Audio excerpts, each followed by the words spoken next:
Hey, thank you for joining another edition of 3Squares. We are thrilled that you are here, and we know that you will be as well after you listen to our guest and participate in today's quiz. I'm Charlie Arnott with Look East and the Center for Food Integrity, working hard every single day to keep the food system trustworthy, along with my two co-hosts, Kevin Ryan and Susan Schwally, baseball and fisherman extraordinaire. Susan, you want to introduce yourself? Susan Schwally. I'm with Circana, where we help clarify consumer behavior. And I have a 12-year-old who plays Little League and loves fishing. There you go. And I'm Kevin Ryan, CEO of Malachite Strategy and Research, helping CPG and retailers with front-end innovation. And Kevin, once again, has landed an excellent guest for us today. We know you're going to learn a lot and enjoy more information and conversation with Sara Brooks. So, Kevin, you want to do the introduction and kick us off? Yes, I have the pleasure of introducing Sara. Sara Brooks, and she's going to give us a lot more information about herself. But Sara has an interesting area that we haven't really touched much on here on 3Squares, which is PR, which is so important to the CPG world and everything. But I think I feel guilty that we haven't really spoken much about it. So we're trying to remedy that right now. So Sara is the co-founder of Goldilocks, which is a brand strategy consultancy and early stage CPG company PR firm. She helps founders discover why people love and purchase their products and how to keep them coming back for more. She was also the founder and CEO of Covet PR, where she worked with lots of different CPG companies. Her agency represented some of the biggest names in food and beverage and wellness companies, including ones that you've definitely heard of, Beyond Meat, Carbone, Magic Spoon, Feastables, Smart Sweets, Ziggy's, Siete, and many others. So we are extremely excited to have Sara here with us. Hi, Sara. Hi. Well, first off, I feel left out not having a super fancy microphone, Charlie, Susan, Kevin. I mean, man, you guys make it official here. That's why we have a podcast, so we can have microphones. That's right. That's the only reason we do this. Yes. It's amazing. Such a pleasure to be here today. I'm really excited to chat about this. As for those who don't know, I was following Kevin's Culture Matters for a long time. And one day, as publicists do, we have no shame. We just blindly reach out and say, hey, you want to be friends? And Kevin and I have struck up a friendship over the last year or so. And it's just really nice to be here today. Excited to chat PR and all things kind of brand building with you guys. Yeah, it's excellent to have you. Excellent. I think this is going to be great. So why don't we just kick it off by, if you could just give us a little bit of background. I feel like such a newbie when it comes to just PR in general, but like give us a little sense of your career. I gave a little bit of a highlight, but your career, and tell us a little bit about Goldilocks. Sure. So I have been a publicist for almost 20 years. I started my career out way back then. Pre-PR at working at MTV and E! News and casting and television, and then was in New York for about a decade. I launched Covet in 2014, and this was a time, as you guys know and your listeners probably know, that we were kind of pre this like wellness boom explosion.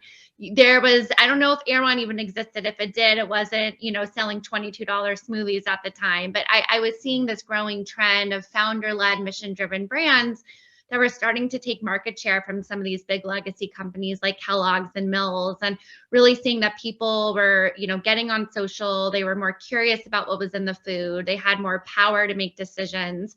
There was much more of a connection between brands and founders, be it Twitter, other platforms. And so I found a big white space, which was, to be super focused on CPG. And so Covet, over the course of running the agency for 6 years, we were revenue agnostic. So we worked with a ton of pre-revenue brands, launched brands like Epic Bar, Chameleon Cold Brew, Once Upon a Farm, took many through their acquisition. We handled Beyond Meat's IPO. And then we worked with a lot of these larger kind of household names. Sold the company in 2020, largely because of what we're going to talk about today, which is the changing PR landscape. And PR has evolved so much. And then worked for the private equity firm, worked for the agency that bought us, and then lucky enough to have another sale last year left last year, really didn't know what to do because I do have a non-compete. So I actually have 2.5 years. So Goldilocks is not a PR firm for any lawyers that are hearing this. Right. Really was like, what is there to do? Like, you have all these amazing brands. This was also when a little pre like the economy having this little mini collapse, and you had so many digitally native brands. And one of the things I learned throughout my career is that if you don't stand for something, and if you're not really solving a consumer need, something jobs to be done, I know you talk a lot about that, it's going to be really, really hard, not only to exist, but then to eventually become profitable and then eventually to have an exit. And if you don't do that early foundational work and really figuring out what is that unique thing that you deliver that no one else can deliver on, it's really, really hard to stand a chance. And so my partner, Heather McNeil Cox, who has an illustrious career in CPG, more of a traditional marketing background, she and I came together to start Goldilocks. Right. That's good background for us. Yeah. Wonderful. You talked about there's been a big shift and a change and the importance of defining yourself. I guess forever I've heard the mantra of there's no such thing as bad PR. Can you talk? I love this mantra. Can you talk about that? I can. And to add to that, Bill Gates has a famous quote that said, if I was down to my last dollar, I'd spend it on PR. And I'm going to be a little counterculture here and say there is such thing as bad PR. And generally speaking, getting out there, getting on people's radar is the great thing. But what we are seeing now, whether it's M&Ms or Bud Light, we are in this 24/7 news cycle where people will troll your brand, and you make one bad mistake and you don't even have a second to catch your breath and try to come out with a statement because people are watching. And so we're in this very interesting time where PR is probably more important and more effective than ever, because this idea of social proof and credibility through third parties, whether it be publishers or influencers or celebrities, really matters. But at the same time, one wrong misstep and a brand can have a lot of issues. And so PR matters. PR is great, but not all PR is created equal. Mm-hmm. So, Sarah, let me follow up on that if I can, because I think you really identified something that is a challenge for many brands today, and that's the fact that everything seems to be polarized. And retail, CPG, it's all a game of addition, and it feels today as though if you take any position, it becomes a game of division. You mentioned a couple of high-profile M&Ms, Bud Light, but clearly there are many others. So, is this the future of CPG? Is it an anomaly? And then, what do brands do when they're trying to build a following, build customers, build interest, but avoid stepping on those landmines?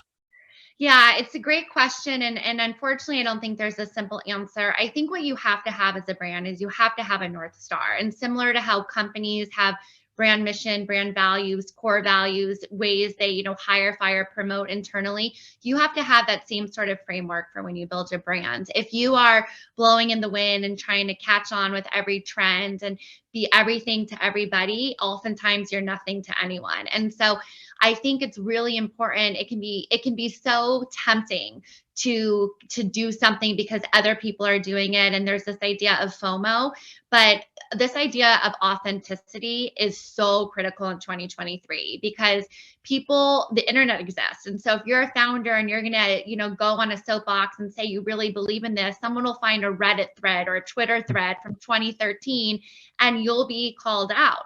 And I don't love this, right? I don't think this is fair, but it is the world in which we live in. And so what that means for brands is that you have to be intentional, you have to be authentic, you have to be methodical. There has to be, of course, some degree of trying new things and developing a newer audience. But I think what happens is that when there's this pressure of constantly talking on topics, reporting on things, giving comments on things that you're maybe not the best suited for, oftentimes we see a lot of backlash.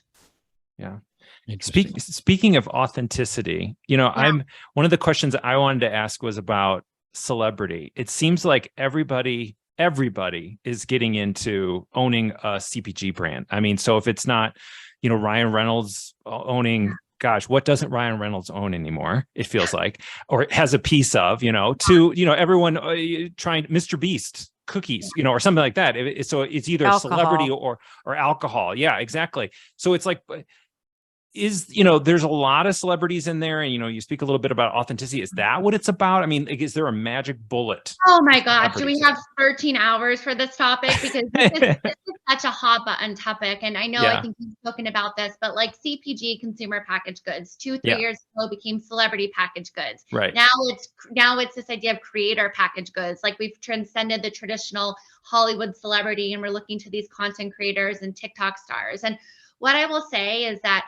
celebrity, the ways in which celebrity moved the needle in 2013 is so different than it is in 2023, largely because of the saturation. And I remember, being a publicist in New York, and people would be like, okay, we're going to launch this new hair care brand. And it was just, what celebrity do we use? And if you had enough money and you paid enough money and you timed it to something coming out for them, you were pretty much guaranteed a successful launch. Now, the rate at which that either can backfire, both in terms of, I was just thinking about this the other day. Lady Gaga just endorsed a migraine medication on her Instagram feed. And if you look at it, it's like all of her fans, and then she has this really misplaced, in my point of view, endorsement. And her fan base turned on her so quickly. Oh, wow. And even if she got $20 million for that, I don't think on a monetary way it would be worth it because of what it meant to her fan base. And you think, man, do you really need $1 that you're going to endorse? And especially because she's been so open about talking about like naturopathic ways. And so not only does it seem like she's selling out, but it also seems like she's not speaking about something that she's authentically believing in. So what I tell people, I had a call last week, a client called, said, we're not getting the brand awareness we want. Retailers love us, investors love us, but people, the average person doesn't need us. We need a celebrity.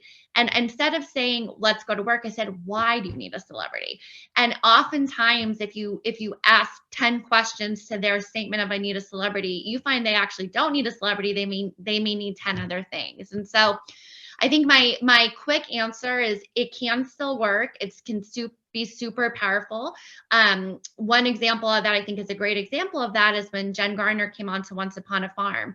And why it works is because she's at Expo West. She's meeting with retailers. She's meeting with buyers. She has a farm in which she's like producing the actual fruit that's being used in the pouches.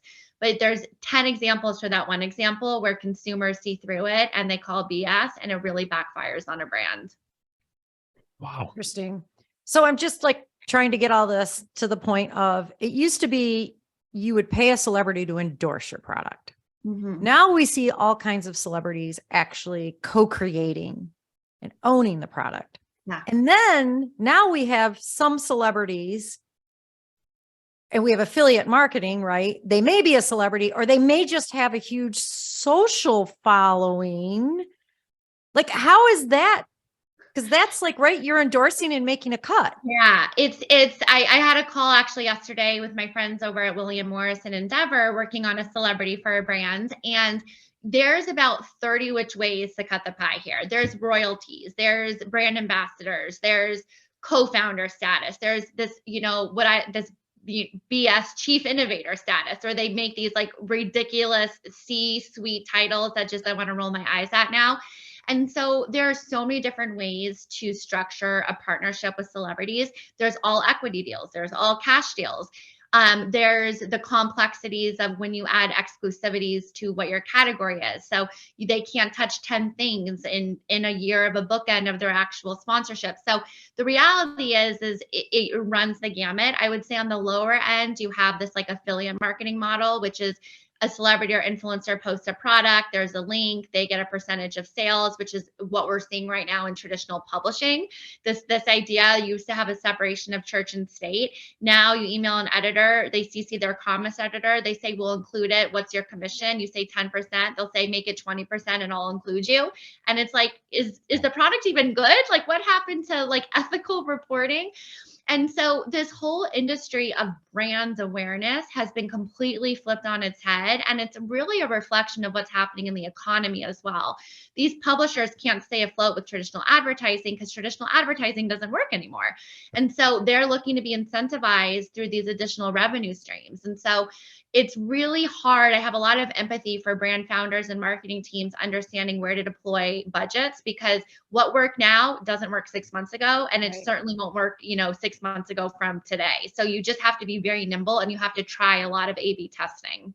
So who does this benefit more? Because I could see this really benefiting small companies. Like, for instance, let's take it really micro. Sure. So I'm part of the CrossFit community. I'm not going to go off on CrossFit and try and recruit you. Don't worry. I've tried. I just can't. But keep going. What about Amway, Susan? Are you gonna try to get us to do Amway before the end of the call? I've never done Amway. I do live in Amway land, but we won't go there either. No Amway. All right. CrossFit isn't a pyramid scheme, but the point is, I have a lot of much younger, more talented former coaches in my life who are probably doing affiliate marketing for products on their social media. A lot of startup small products. So I'm thinking that this whole thing is like a much easier way for startups and smaller folks, and really confounding and could really backfire more quickly on the bigger folks. But maybe that's just a real bad generalization. I think it's not a bad generalization. I know a ton of brands that are 2-3 people, have no marketing budget, and are just like grew up in this digitally native world where they can just like growth hack. And that term's, I think, been like bastardized in the last few years. Like, what does it mean? But you don't need to have these crazy budgets. And oftentimes when you do have these large budgets, you misuse the spend, and you really kind of cheapen the authenticity of the brand. So I can think of so many brands right now that just have like a very savvy 23-year-old TikTok creator, and they hop on the cottage cheese bandwagon, whatever it is, and the product sells out, and they've spent little to no money outside of someone's salary. And so it's less that I think about like what stage you are in a brand, and I think it's more how responsive can you be to things that are working, and how quickly can you do it given the nature of how quickly things will stop working in rapid amount of time. Got it. So that's a good segue to the last question here before we jump onto the quiz. So this is an incredibly dynamic environment, right? It's changing incredibly quickly. You've already mentioned a number of different paths that have changed just in the last handful of years. Different methods, different channels, different ways to enhance brand awareness. So if I'm making a PR spend today, how do I maximize my ROI, right? What would your recommendation be to say, okay, hey, I'm going to start Charlie's food company, and I want your advice. How do I maximize my ROI on my PR spend? Sure. So I would say that if a client comes to me and says they want PR, the one thing, my question back to them will be, do you have budget outside of just PR? Because your PR will die in an echo chamber that no one will benefit from. And what I mean by that is, if you have a great PR team and they get you Fast Company's world-changing ideas, that's great. You can use it in the investor community. You can post about it on LinkedIn. But like, how that matters for consumer is then you have a paid media that retargets them. Like, see why this coffee is Fast Company's world-changing idea. What I mean by that is PR has to then have an omni-channel presence, because we know that third-party credibility matters more. Fast Company says it's the best coffee. We say it's the best coffee. Fast Company is going to matter a lot more, but it's what you do with that. So do you have a great content marketing team? Do you have great social to use that? Do you have the ability to then repurpose it for paid media? And you can still do this rather cost effectively. I'm not saying you need a lot of money, but where I think a lot of brands get wrong is thinking that PR is this magic bullet and it's going to solve all your problems. It's not. And in fact, when people say like, I want $3 back for every $1 I spend in PR, I'll say, that's great, but then show me all your other channels in which you're going to spend against the PR we get you. So I think that's and that hasn't changed. I think that's just become more and more important as people spend more and more time online. Wow, fascinating. Sara, this has been amazing. Just scratching the surface in what we could talk about, but we really appreciate that.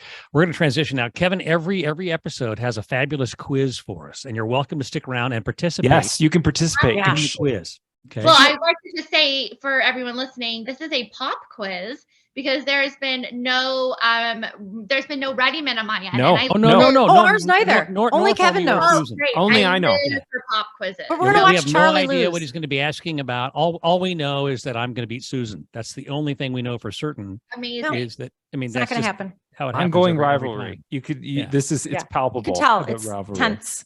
I'm the only one that knows. I've kept it, as now I'm really showing my age. Johnny Carson in a hermetically sealed mayonnaise jar or something. Bunch Yeah. of Wagnalls quiz. Like Torch, right, Carmack. or something, or- Yes.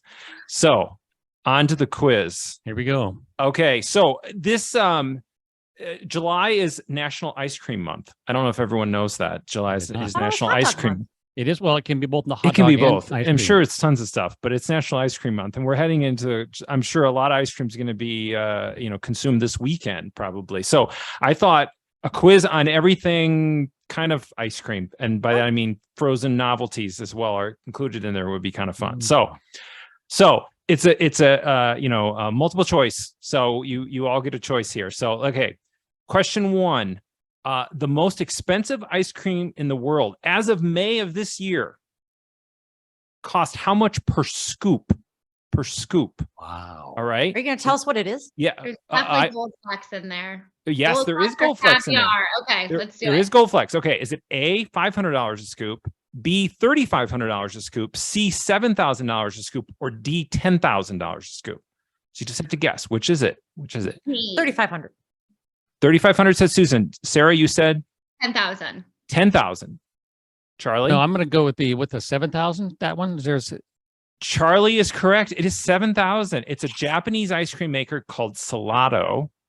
Wow. And this ice cream, it holds the Guinness Book of World Record. It has, as Sarah pointed out, gold flex, but actually that's not what drives the cost. It's a rare white truffle, which doesn't sound good in ice cream at all, No. but it's Gold a rare Flex, no. white truffle. Yes, Yeah, but it's Gold Flex and $7,000. Goldschlager don't sound good either, except No. at the moment. Yeah.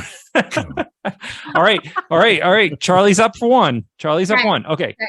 Come on, Sarah. What I just percentage? want to also say why I said 10,000 is the marketer in me, even number like 9999.99. Yeah. You just put it at 10. Okay, Yeah. keep going. The other thing I would think though is maybe in yen, it came out as Oh, it that came out could as be. a round There was a number. unique number somehow. I'll bet it was in yen. I bet it comes out as a round Yeah. number. Okay. Is it 8 or 7 in the Japanese culture that has one of those? I think 8. Well, 8 in China, I know is like a special number. Okay, I don't never know mind. about in 7. Sorry. Okay.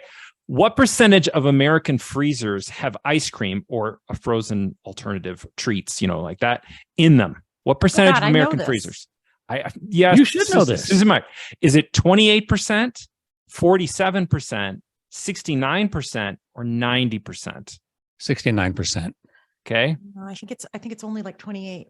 And of course, I'm going to say 90 because who doesn't want to have ice cream in their freezer? Right. And Susan, what was yours? The 28. Sarah is correct. It is 90% In their freezers? in their freezers. I That's know, awesome. Susan, you're going to text me later. I am going to look this up because shameless plug. We just did our annual kitchen audit. I'm sure. And if it's not, we will correct it on the next one. But from all the data that I could find, and it might have come from Circana. It could have come from Circana. But is this household penetration on an annual basis? it's how many people have it in their This freezers. is a family show, Susan. Yes. Knock it off. All right. Charlie. We will revisit this. We will revisit it. All right. Number 3. What were popsicles originally called? Were they called epsicles? Freesicles? Epsicles? Epsicles? Freesicles? Smithsicles? Or icicles? Epsicle sounds like a seizure medicine. So I'm going does. to go with freesicles. Freesicles. Okay, Sarah's locked in. Susan? Well, first I thought you said testicles, No. but Now, here we go again. This is a I just- family show. I was going to go freesicles, but I'm not going to go with Sarah. Why not? Okay. You can go with Sarah if you want. You So can. what are the other options? Epsicles, freesicles, smithsicles, or icicles? I'm going to go Smithsicles. Smithsicles. Probably some Okay. Smith. I'm going to go dude. Smithsicles as well, just for Oh, giggles. sure, Charlie. And you're all wrong. It's epsicles. Epsicles? Epsicles. Popsicle was originally invented in 1905 by Frank Epperson, and he called it Epsicles.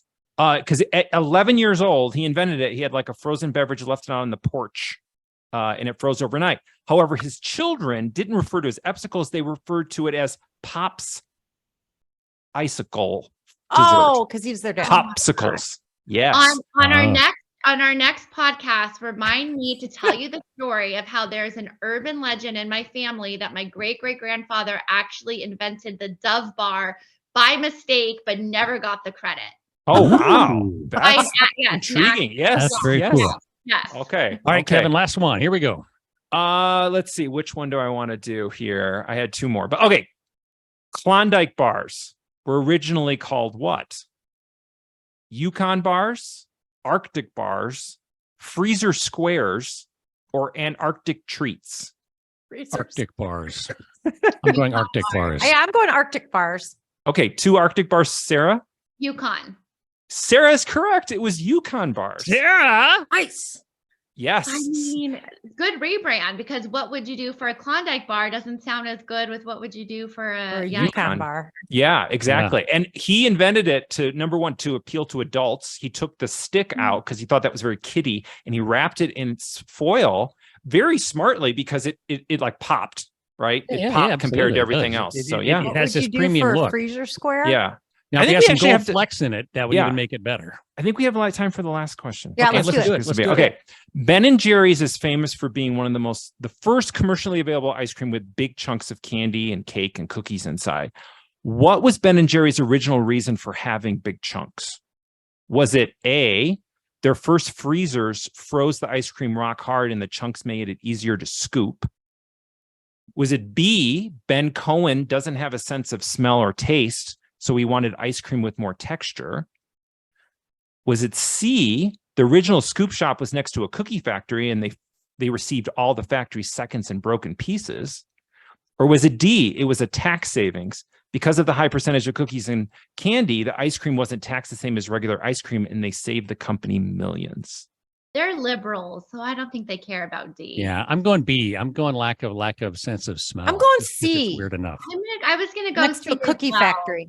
Okay, Sarah, what did you say? Which one? C. C, original scoop shop next to a cookie factory. And then Yeah. Charlie, what was yours? B. He didn't have a sense of smell, and so he wanted Okay. to have a texture. And then Susan? C. I'm with Sarah. Sarah, Charlie is correct. What? Ben Cohen is, he has a rare sinus thing called anosmia. He has no sense of taste and smell. What? He only derives pleasure from the ice cream through the texture. So, Kevin, I'm wondering if we should collectively contribute to Susan's therapy. And since I just continued to obliterate her on every single quiz, Wow. it's clear they Oh, have to have some kind of You negative should, impact Sarah, on you their should see the self-esteem. text chain. It's Charlie, constant burns I every under- time. Out. Charlie, I understand the male ego. Maybe I'm just doing this so that you have a positive in your life. What? Okay. What is do we have time? What is everyone's favorite ice cream flavor before we wrap? Yeah. Tin Roof Sundae. Oh. I would say chocolate peanut butter ice cream Yeah, that's a good. with like the Oberweis Dairy in Illinois. It has like chocolate ice cream with like a ripple of peanut butter. It's delicious. Highly Susan, in recommend. 10 seconds. Susan? I can't eat most ice cream because I can't have dairy, but there is a so delicious salted caramel that is like real ice cream. I'm going to go with an outlier, gumball ice cream. Oh, wow. Never had a gumball. Do you like Superman ice cream? But then do you chew the gum in it after the ice cream goes away, or do you just swallow the gum and? Chew the gum as you're eating the ice cream. Yeah. Okay, 'cause Wow. otherwise gum stays in your stomach for 7 years. You probably do that. I've heard that. All right. wow.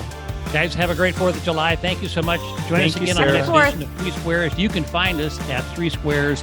3squares@gmail.com. Yes, if you want to send us an email, 3squaresmail@gmail.com. The number 3squaresmail@gmail.com. We'll catch you next time on 3 Squares. Thanks, everybody. See ya. Thank Bye. you. Bye. Thanks, Sarah.